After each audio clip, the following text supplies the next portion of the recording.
सब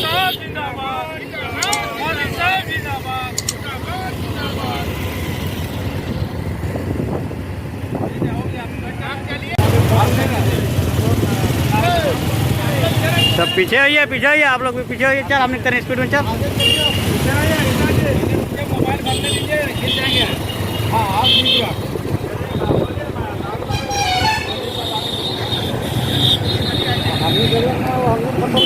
छोड़ बाबा हमने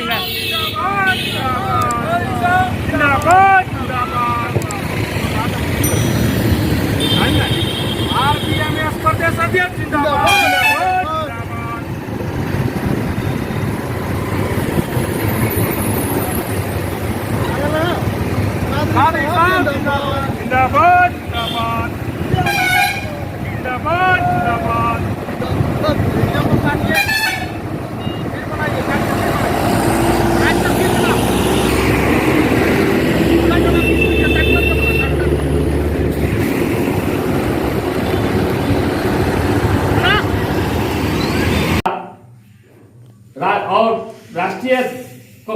राष्ट्रीय प्रवक्ता पीके राय साहब, ऐसे शख्सियत का नाम, वो शख्स नहीं एक शख्सियत का नाम है, एक नाम नहीं एक विचार का नाम है। और सोएब साहब जो कौमी एकता भट्ट का सदर है, इसराइल साहब राय भारत मुस्लिम का अध्यक्ष है। यानी कि ऐसे करके मैंने 5 साल तंजीम में मैं रहा, वहां से मैं सीखने के बाद ये तंजीम झारखंड में मैं लॉन्च किया। और अब मैं सोचा कि हम दूर देश यानी कि अलग प्रांत को जगाने के जो मैं काम किया, अब मुझे जरूरत पड़ रहा है अपने बिरादरी को जगाने का। आज से 25 साल पहले भी आप लोग सुने होंगे कि कॉपी खाता में रजिस्ट्रेशन करके लॉकर में रखने का काम किया था, जिसके चलते मुझे बहुत मन पूर्ण रहा था कि आखिर हमारी बिरादरी का रजिस्ट्रेशन क्यों ना हो, हमारी बिरादरी क्यों ना आगे बढ़े, हमारी बिरादरी शिक्षित क्यों ना हो, हमारी बिरादरी संगठित क्यों ना हो। हम लोग शिक्षित बनेंगे, संगठित रहेंगे तो इसमें बहुत सारी फायदा है। आज तक हमारी बिरादरी सरकार तक अपने आवाज को नहीं उठाया। झारखंड के गजट में सारी बिरादरियों का एक काउंटिंग है, गिनती है कि कितने बिरादरी इस झारखंड में पाए जाते हैं, जैसे कि अंसारी या दूल्हा, जैसे कि दर्जी, जैसे कि डफाली, जैसे कि रंगरेज, जैसे कि रैन यानी कि जिसको बोलते हैं सब्जी प्रोक, यानी कि उसको बोलते हैं हम लोग कुंजरा, और हमारे इराकी जिसको बोलते हैं कलाल। हम लोग पसमंदा में आते हैं। पसमंदा एक फारसी शब्द है। जब देश आजाद हुआ तो देश आजाद होने के बाद कैटेगरी बांटा जा रहा था, लेकिन उस कोटि में जो बैठने वाले लोग थे उनका नाम नहीं ले जाना चाहता, जो इतिहास पढ़े जान रहा है। तो सरदार पटेल साहब रखे कि भैया आपके जाति में क्या पिछड़ा वर्ग के लोग हैं, एसटी में गुजर बसर करने वाले हैं। तो वो खान साहब अपना जो असराफ जात थे, हम लोग अजलाफ में है, वो बोले कि नहीं हमारे इस्लाम धर्म में कोई छोटा बड़ा जात नहीं है, ये सिर्फ कागज तक सीमित है। अगर छोटा बड़ा जात नहीं होता तो ये तंजीम बनाने की जरूरत नहीं होता। कोई खान अपने बेटी हमारे बाप के यहाँ थे तब जानेंगे, कोई जोधा कोई गुजरा गए यहाँ थे तब जानेंगे। यानी कि हमारे बिरादरी में भी कैटेगरी है, हमारी बिरादरी में भी पसमंदा है, हमारी बिरादरी में ऊंच नीच भेदभाव छुआछूत अभी भी है। उसी को मिटाने के लिए ये तंजीम बनाया है।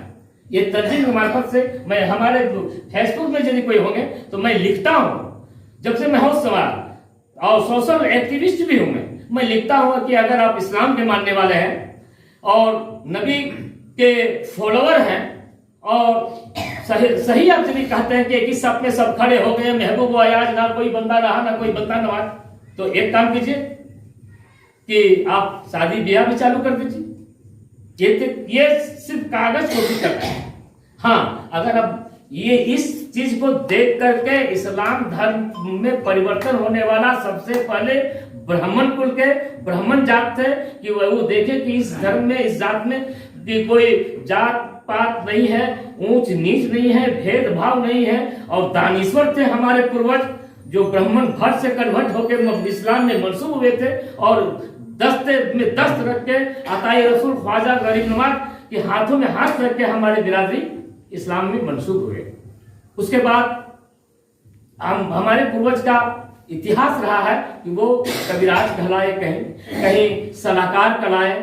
उस जमाने में राजा बख्शिश में यदि जगह जमीन देते थे तो नहीं लेते थे, बोलते थे हम लोग तो अपर कास्ट हैं, हम लोग को शहर नहीं है, हम लोग छोटा जात नहीं है, और नहीं क्या हम हाल चाहते हैं कि हमको जरूरत है। इतनी बढ़िया बढ़िया बात से नवाजते थे, सलाह देते थे। आज हम लोग को खुद के सलाह लेने की जरूरत पड़ गया। जो सलाह देने वाला जात है वो सबसे पीछे है। बहुत दुख के बाद मैं अपनी तरफ के आप लोग के बीच में इतिहास पढ़ाइएगा, बूढ़े बुजुर्ग से पूछेगा कि हमारे बिरादरी राजाओं के बीच में बैठते थे, लाख में गिनती आता था, और जब तक हमारे बिरादरी नहीं जाते थे कोई उसका मशवरा नहीं पास होता था। देख हमारे पृथ्वीराज चौहान, उनका जमाना आया, उन्हीं का जमाना ही था ख्वाजा गरीब नवाज के जमाने में, और उसके बाद वो बोले कि नहीं, राय साहब को बुलाया जाए। राय साहब वही बताएंगे कि अस्तबल कहाँ रखे, हाथी कहाँ रखे, घोड़ा कहाँ रखे, उद्देश्य फतेह